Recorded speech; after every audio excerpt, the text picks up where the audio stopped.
യുഎഇയിലെ സ്വകാര്യ മേഖലയിൽ പുതിയ ജീവനക്കാരെ നിയമിക്കുന്നതിന് മുമ്പ് തൊഴിലുടമ നിർബന്ധമായി വർക്കർ പ്രൊട്ടക്ഷൻ ഇൻഷുറൻസ് എടുക്കണമെന്ന് മാനവവിഭവശേഷി സ്വദേശിവൽക്കരണ മന്ത്രാലയം അറിയിച്ചു. തൊഴിലുടമ നിയമപരമായിട്ടുള്ള ബാധ്യതകൾ പാലിക്കാത്ത സാഹചര്യത്തിൽ ജീവനക്കാരുടെ സാമ്പത്തിക അവകാശങ്ങൾ സംരക്ഷിക്കുകയാണ് ഈ പദ്ധതിയിലൂടെ ലക്ഷ്യം വെക്കുന്നത്.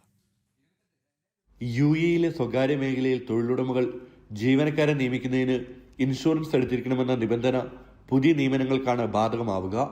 2.5 വർഷം വരെയുള്ള ശമ്പള കുടിശ്ശിക ഉൾപ്പെടെ പരമാവധി 20,000 ദിർഹം വരെ ഇൻഷുറൻസ് പരിരക്ഷ ലഭിക്കും. ജോലി പെർമിറ്റ് നടപടികൾ പൂർത്തിയാക്കുന്നതിന് മുൻപ് തൊഴിലുടമ ഇൻഷുറൻസ് എടുക്കണം. തൊഴിലു സ്ഥാപനത്തിന്റെ സ്വഭാവം അനുസരിച്ച് 4 തരത്തിലുള്ള ഇൻഷുറൻസ് പദ്ധതികളാണ് ഒരുക്കിയിട്ടുള്ളത്.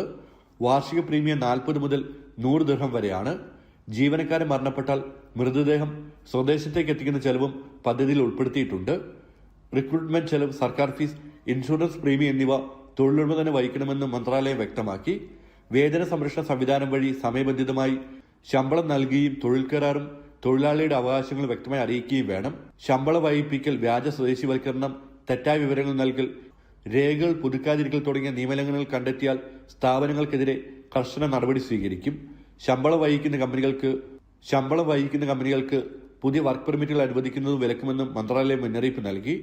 തൊഴിലാളികളുടെ പാസ്പോർട്ടോ മറ്റ് ഔദ്യോഗിക രേഖകളോ തൊഴിലുടമ കൈവശം വയ്ക്കാൻ പാടില്ലെന്നും ജോലി അവസാനിക്കുമ്പോൾ അവസാന ശമ്പളവും ജോലി അവസാനിപ്പിച്ചതിന്റെ കാരണം ഉൾപ്പെടുത്തിയ തൊഴിൽ സർട്ടിഫിക്കറ്റ് സൗജന്യമായി നൽകണമെന്നും മന്ത്രാലയം നിർദ്ദേശിച്ചു.